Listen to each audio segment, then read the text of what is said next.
You're about to make your first product, and you keep hearing three names: private label, white label, and a custom formula. They sound like three clearly different things, but those words get used loosely.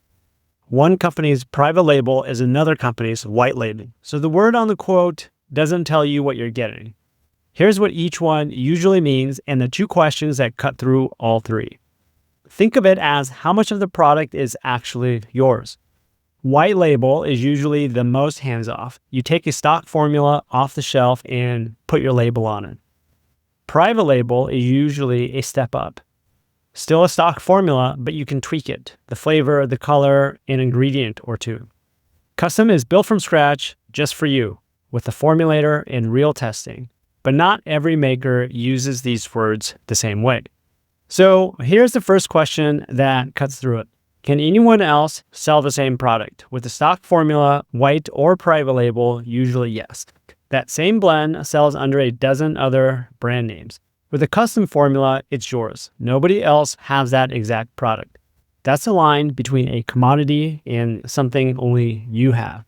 Second question, the one that surprises people. Who owns the formula?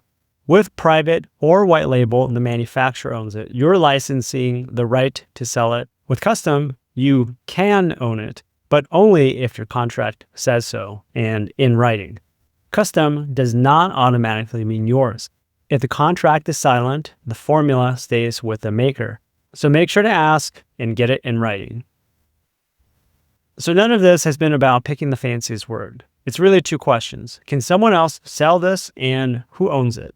Early on, while you're still testing what sells, a stock formula is fast and cheaper, often the smart move. Later, once a product is clearly working, owning it is what turns it into a real brand.